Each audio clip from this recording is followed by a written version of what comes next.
The story today is about the master hunter, Dinta, and the lioness, lion's wife. Once upon a time, there was this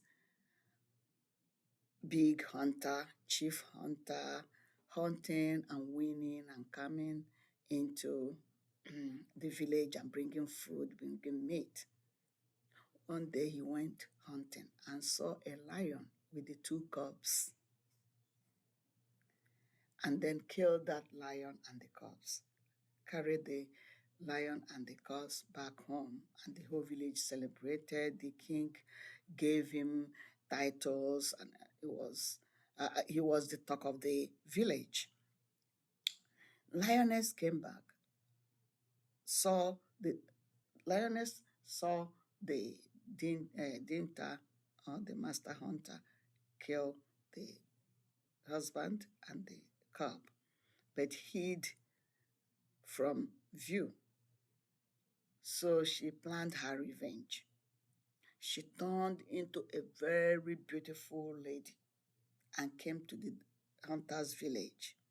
The hunter was looking for a wife. So many women have come, where so many ladies had come, beautiful and very elegant ladies came, but he hadn't fallen in love with any of them until the lioness that turned into a lady came into the village. Immediately the hunter set eyes on her. The hunter said to the king, I have seen the wife I will marry. Please do not let any other girl come. So the hunter approached the lioness, or this beautiful lady now, and then declared his intention and took her home.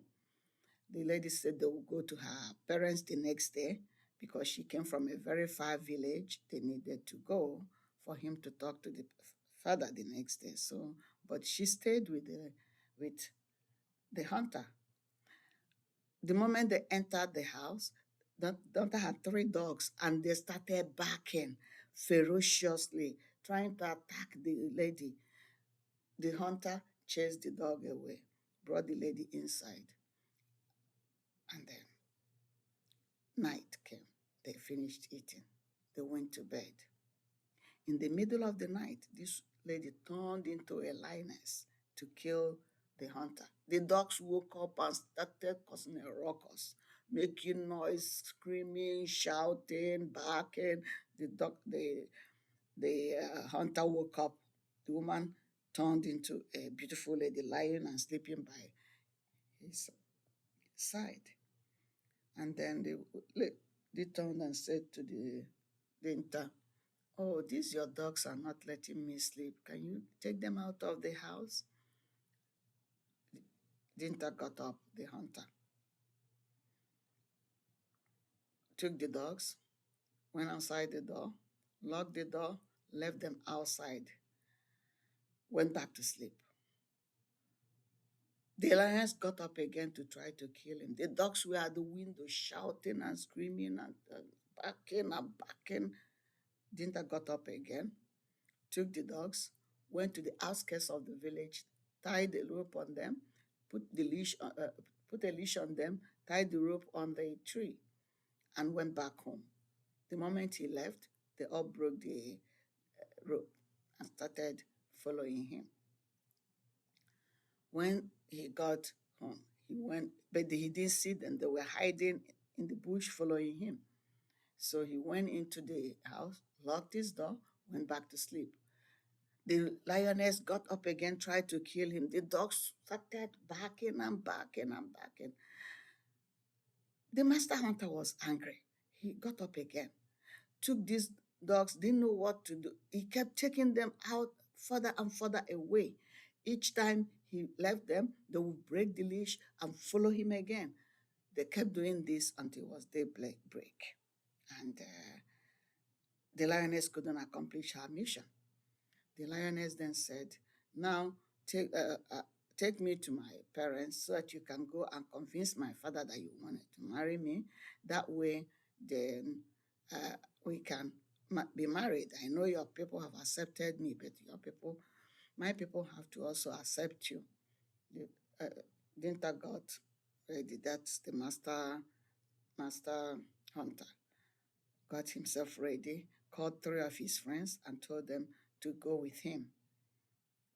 Um, the woman said, "No, you have to come alone because if you come with people, you might be embarrassed. Let's first go and convince my father.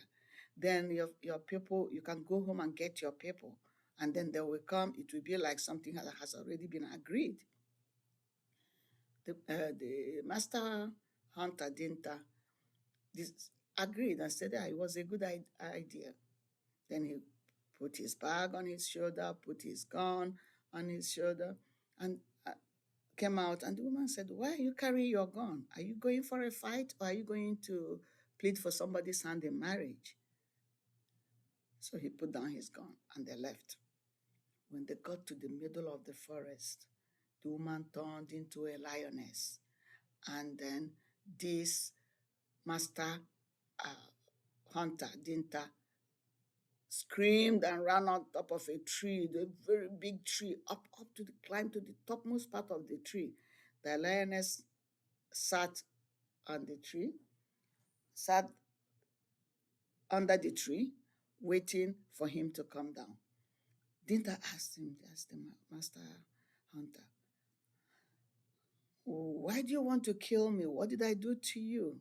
Then the lioness said, turned into a woman and said, "Remember the lion and the cub you killed. They were my husband and my two kids. So now I am going to revenge." Then the master hunter realized that he couldn't do anything because the lioness was sitting there, and the woman said, "Whenever you get tired, you will still come down or you fall from the tree and I will still eat you." So the master hunter started singing, "Enwugo nwugo cha awanze milize, ugocha awanze milize, oke nkịta jisi anyọkụ awanze milize, ikwekiri ikwe nwanụ m do awanze milize, gbanienu na alụ emenu awanze milize, ugocha awanze milize." Muga is one of the dogs. Okenkita Jisi Anyok is the other one. Ikwekiri nwanụ mudo is another dog. So he was calling their names, saying, "Please come, a calamity is about to happen." The dogs heard his voice while they were in the village because they didn't go with him. He didn't allow them to go with him. And they started running to the bush, following his voice as he was singing. When they got to the big forest, they saw the lioness. The woman had turned into a lioness again. They saw the lioness and started fighting with the lioness. They would bite from the left. The lioness will try to get the one at the left. The one from the right will bite her, and the other one will bite from the back. They kept biting and biting and biting until she died. Then lioness lay at the base of the tree. Hunter came down, carried the lioness, and his dogs followed him, and they went back to the village and told the king what happened. The village ate the lioness again, gave the bones to the dogs, and then gave the man more titles for killing the lioness. My people, another story. Tell us what you think of this story, and relate it to what's happening in the world today. The revenge in the story, trying to tap into the world of evils today. Revenge, an eye for an eye, and you know what happens. Revenge being planned in gold, and you know what happens. And the revenge cuts both ways, you know what happens. So how did that revenge affect Lioness? How did the perpetrator suffer from what he did? So let's hope we'll get a lot of responses related to the real world, related to all the wars going on in the world today. Thank you.